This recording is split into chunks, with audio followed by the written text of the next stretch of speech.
Mesdames, Messieurs, nous sommes toujours dans le cadre de ce colloque gouvernemental de la fonction publique à l'heure de la transition et nous poursuivons avec les partenaires sociaux, notamment M. Jean-Bosco Bungumu-Boulanga, secrétaire général de l'Organisation nationale du secteur de l'équipement du ministère des Travaux publics et M. Pierre Minsa, président de la Machette syndicale des travailleurs gabonais vaillants. Messieurs, merci d'avoir accepté l'invitation de Gabon 24. Merci. Mais on commence tout naturellement par vous demander votre appréciation, M. Bungumu. Quelle appréciation faites-vous de la tenue de ce colloque? Bien, merci de me passer la parole pour dire ce qui suit. Mon appréciation est la suivante. Oui.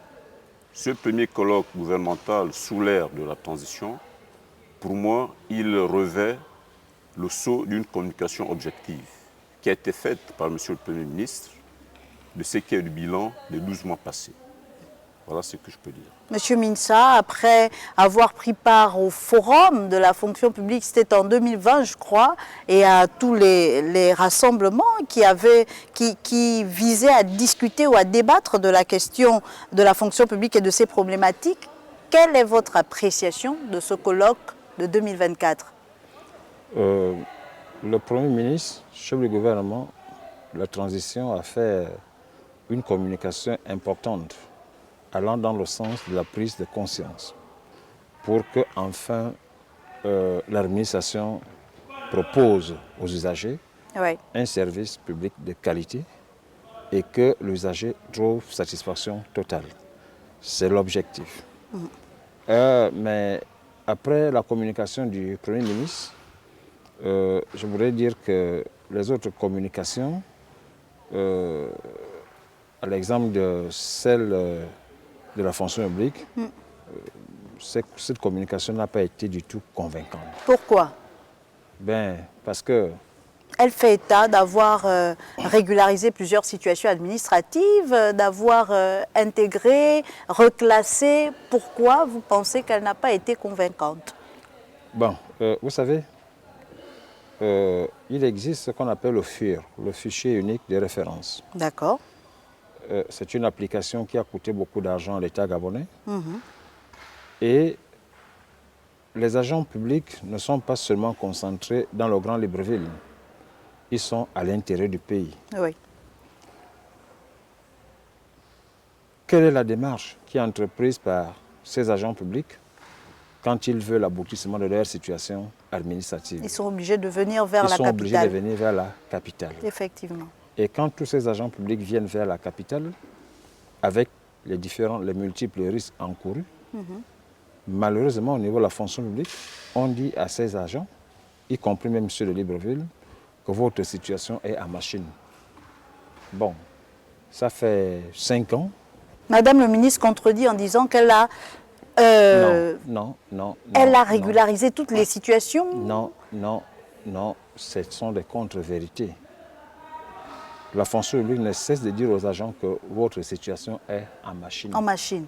Quand une situation est en machine, l'agent public ne doit pas se contenter de cela. L'agent public veut physiquement son texte.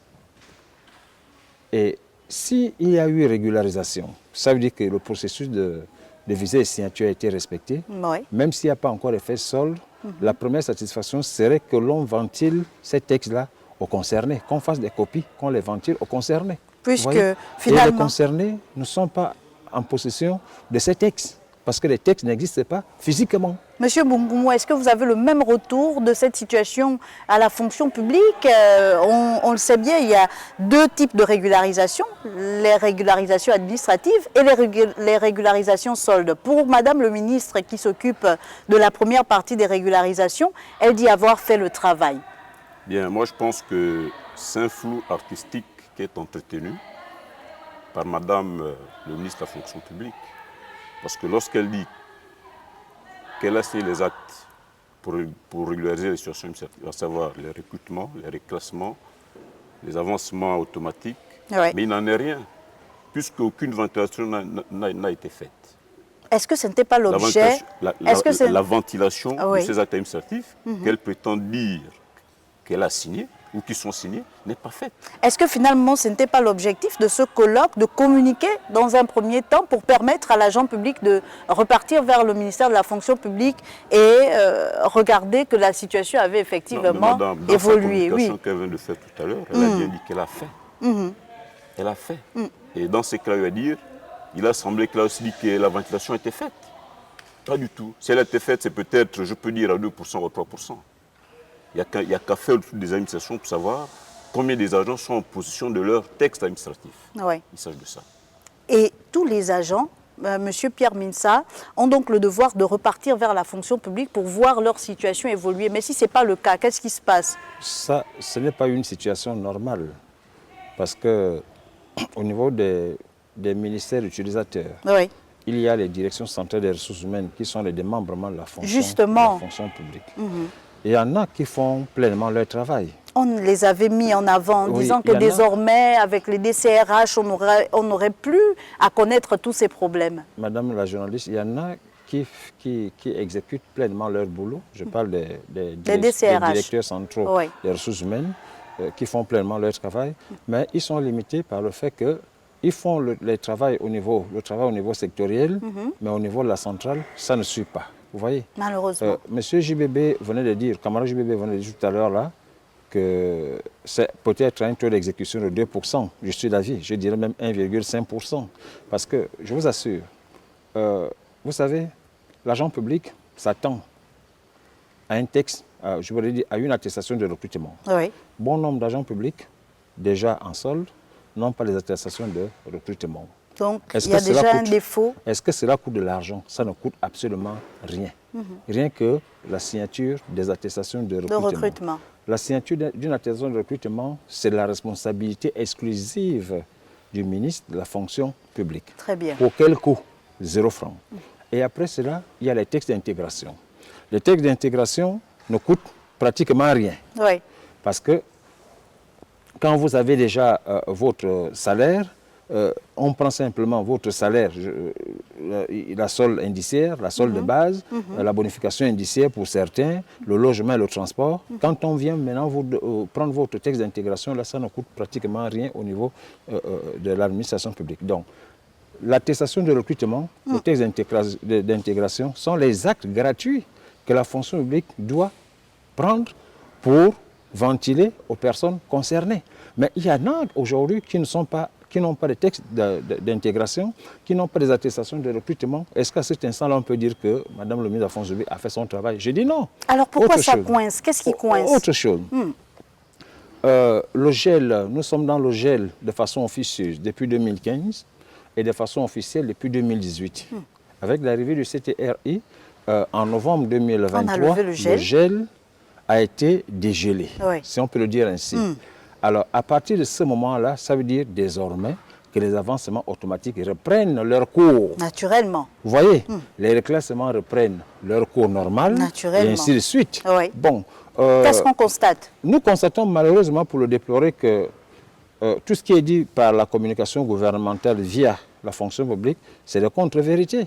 Aujourd'hui, si par exemple le chef de l'État décide, ou le CTRI décide de payer les rappels sols, mais on ne pourra payer que les rappels sols qui sont calculés. Pourquoi nous précisons cela? C'est parce que pour calculer un rappel sol, il faut votre dernière situation administrative. Et votre dernière situation administrative se trouve être dans la machine à la fonction publique. Est-ce que le fait que votre dernière situation administrative soit dans la machine à la fonction publique peut permettre à la SOL de calculer votre rappel sol? Non. Monsieur Bungoumou, ce n'est pas possible. Pour essayer de comprendre, de mieux comprendre cette situation, qu'est-ce qui coince au niveau de la fonction publique si jusqu'à présent les situations n'ont pas été totalement régularisées? Est-ce que c'est la main-d'œuvre qui n'est pas suffisante? Est-ce que c'est un problème de gestion du flux finalement qui arrive au niveau de la fonction publique des dossiers, du flux des dossiers? Moi je pense que c'est une paresse qui s'installe au niveau de la fonction publique. Je prends mon exemple. Tout à l'heure, je disais que la ventilation de ces actes administratifs ne se font pas convenablement. Je prends mon cas précis. Allez-y. J'ai un texte portant arrêté avancement automatique qui a été signé depuis 2015. C'est 9 ans plus tard que moi-même, je me suis rendu à la fonction publique pour le récupérer. 9 ans. 9 ans plus tard. J'ai bien dit, c'est un texte qui a été signé en 2015. C'est maintenant 9 ans plus tard que moi, je ne peux pas le récupérer à la fonction publique. Même les décideurs, ça veut dire qu'à ce niveau-là, ne font pas leur travail. Maintenant, si j'étais en service en Mlengbinza, ça veut dire que jusqu'à maintenant, je ne devais pas savoir que j'ai au moins un texte d'avancement. Alors avant vous... Donc, c'est négligence de la part des personnels, je peux dire, du ministère de la fonction publique, qui ne font pas objectivement leur travail.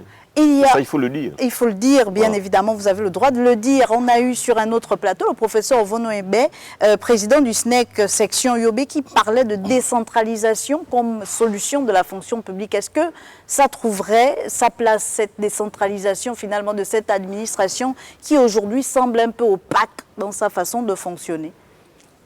Madame la journaliste, vous savez, quelles que soient les réformes que nous pouvons entreprendre, si la première institution n'a pas subi de réforme, il n'y aura rien sur le plan administratif. Oui. De quelle première institution je parle? Allez-y. La mentalité. Pourquoi je le dis ainsi?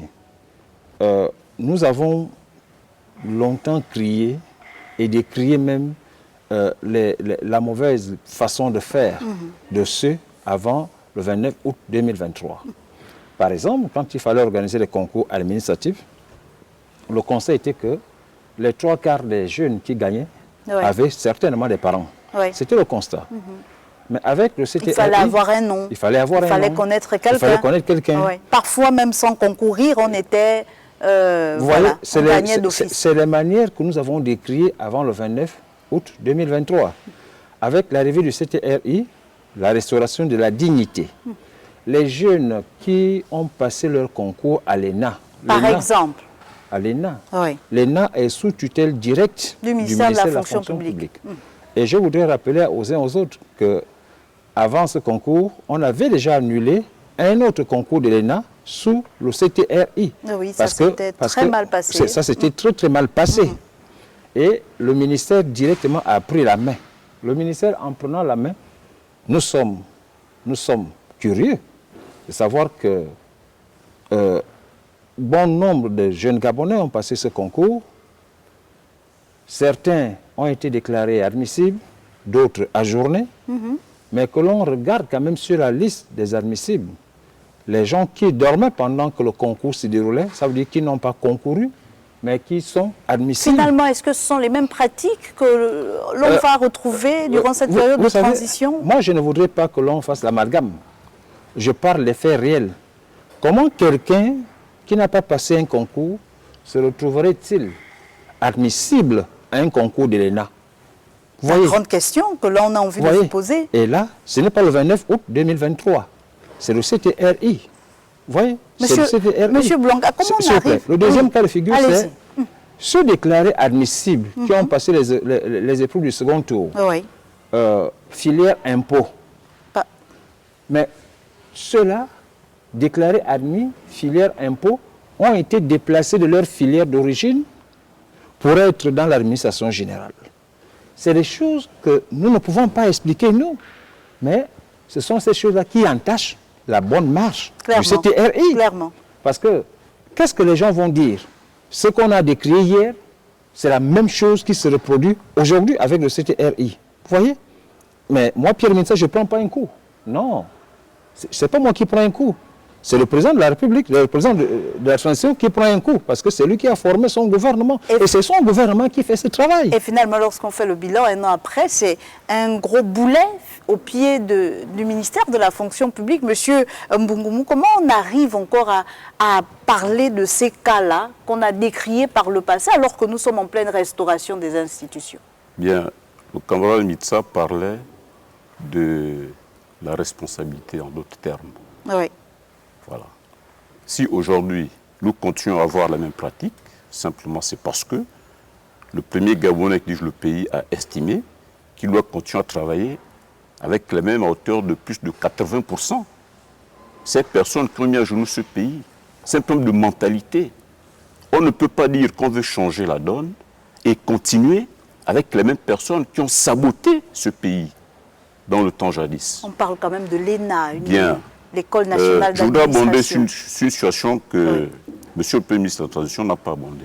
Allez-y. Sur les agents de la main-d'œuvre de l'État, qu'on appelle vulgairement agents de la main-d'œuvre non permanente. Quand on a parlé de régularisation, est-ce que ils tiennent compte de cette catégorie d'agents? Pas du tout. Qui est agent de l'État exactement?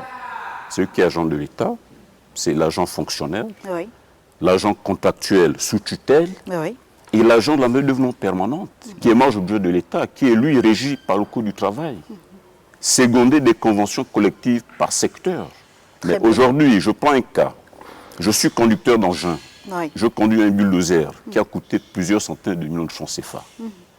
Chaque fin du mois, mon salaire est de 164 000 francs CFA. Cependant, c'est un droit privé. Mon collègue qui est à Colas, il conduit le même engin, nous avons les mêmes compétences, son salaire va à 300 000, 400 000. Autant d'injustices qui sont causées de cette catégorie d'agents. Pourquoi on n'en parle pas? Est-ce que c'est dire que Ce ne sont pas des agents de seconde zone. Est-ce que c'est dire que la fonction publique devrait équilibrer les salaires, par exemple, de ces agents en fonction de ce qui se passe dans le privé? Je suis en train de dire ceci, qu'il faut respecter le Code du travail. C'est un droit privé. Il faut respecter les conventions collectives sectorielles. Le Code du travail parle du SMIG. Oui. Dans les conventions collectives au niveau des TP, par exemple, qu'est-ce qui est dit pour cet agent de la main-d'œuvre? Il est dit, par exemple, que si moi j'ai 80 000 francs de salaire de base, mon salaire doit évoluer de 2% après 2 ans et 1% chaque année. Ce qui n'est pas le cas. Ce qui n'est pas le cas.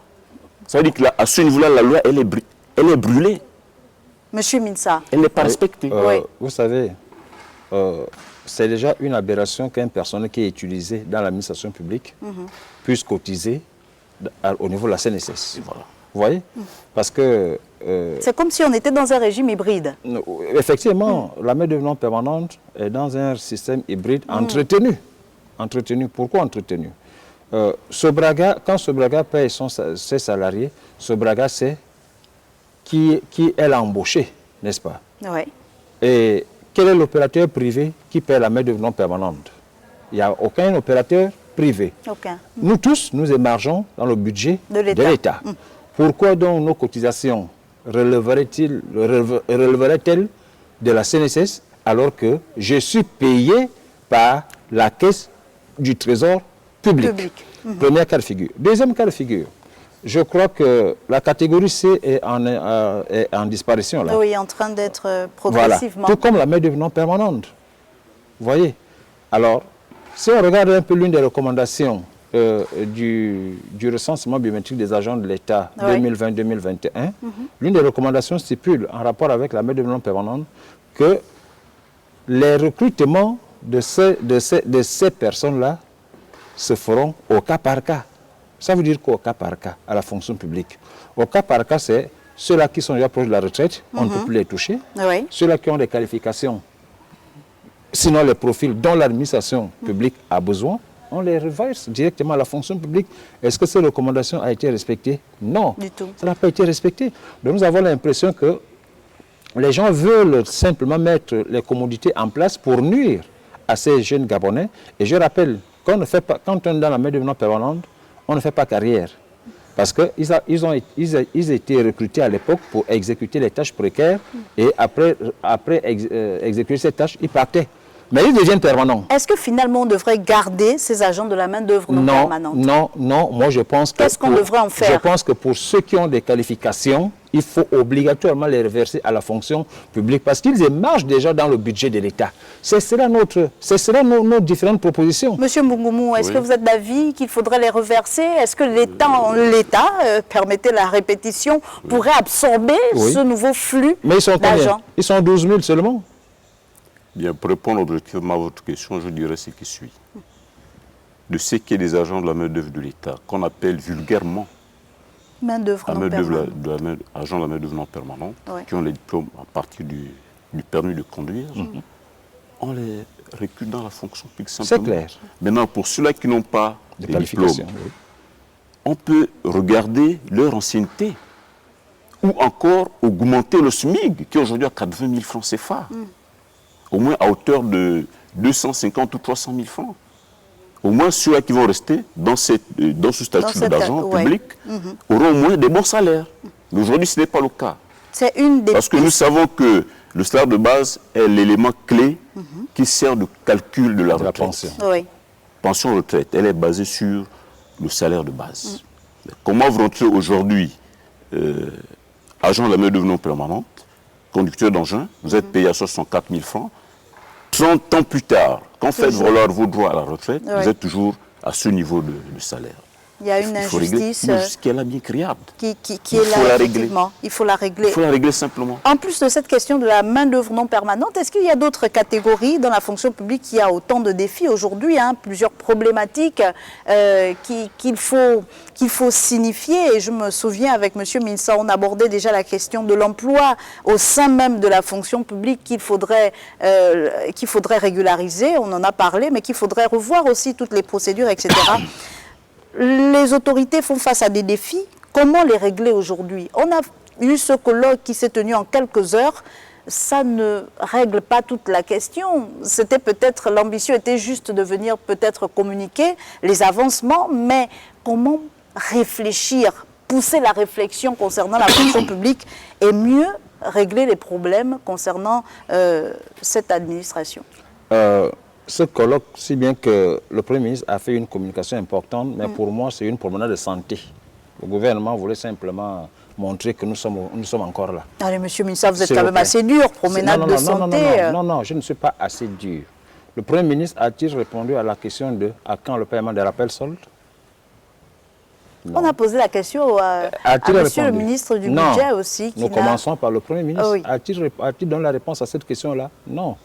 Or, c'est un élément transversal aujourd'hui qui touche en même temps les actifs, les retraités et les ayants droit des fonctionnaires disparus. On a eu les rappels des pensions retraite. Pour vous, quelle serait la stratégie pour envisager payer les rappels soldes à court terme? Nous ne parlons pas du court terme, nous parlons de l'immédiat. Nous ne parlons pas du court terme. D'accord.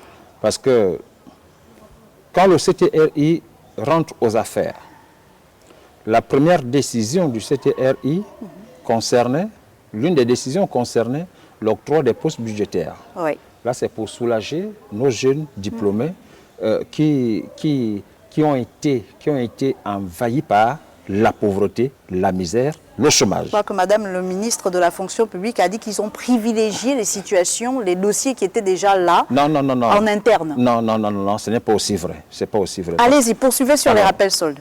Deuxièmement, le CTRI aujourd'hui, si j'ai bonne mémoire, ce n'est pas les 4 500 postes budgétaires dont le gouvernement parle ici, c'est environ 20 500 postes budgétaires que le CTRI a donné.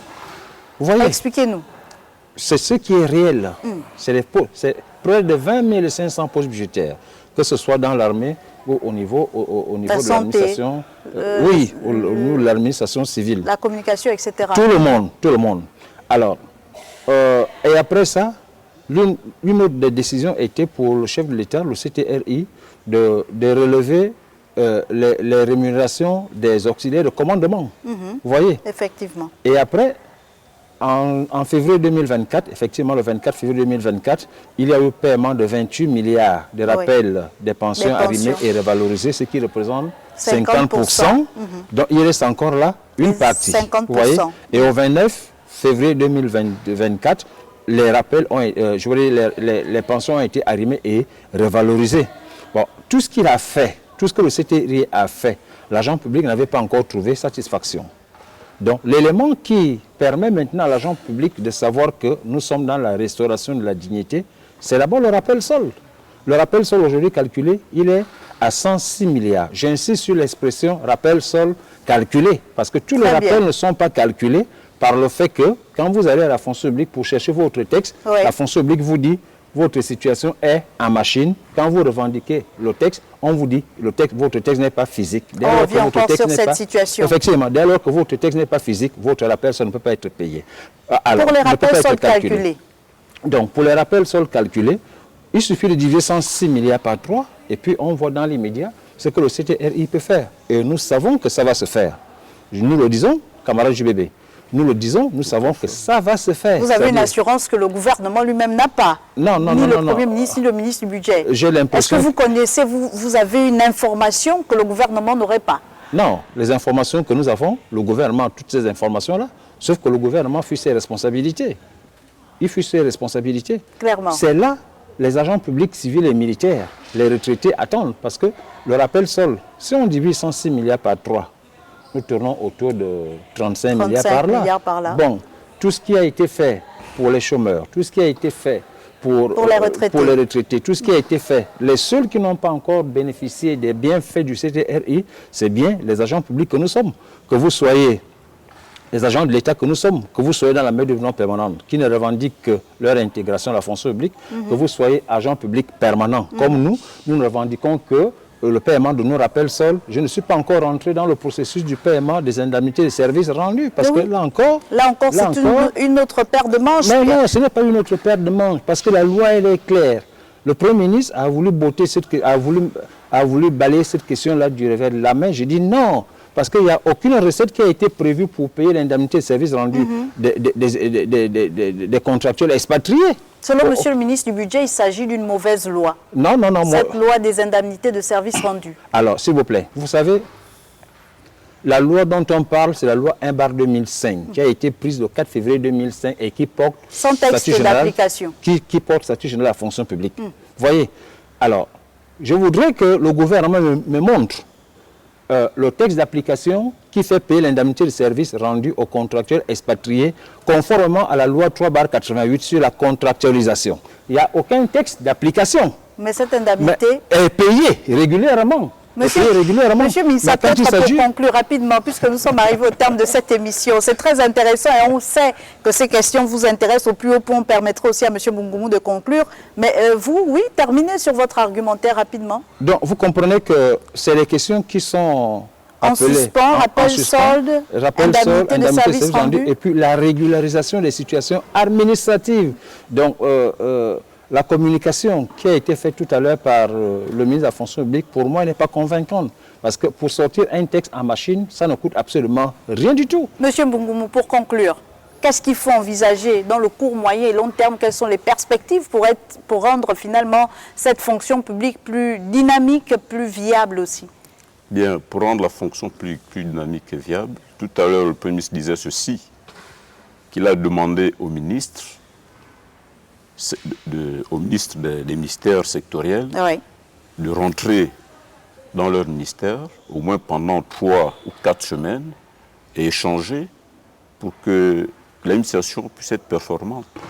Et au cours de ces échanges, tous les problèmes seront posés. Bien, pour revenir au rappel solde, il a dit ceci quelque part, qu'un ventre affamé n'a point d'oreille, simplement. C'est 106 milliards qu'il faut sortir. Si l'État peut sortir ces 106 milliards en une fois, ce serait une très bonne chose. D'où la proposition que nous avons eu à faire, par tranche, c'est-à-dire diviser ces 100 milliards par 3, et ça peut se faire. De l'argent, il y en a.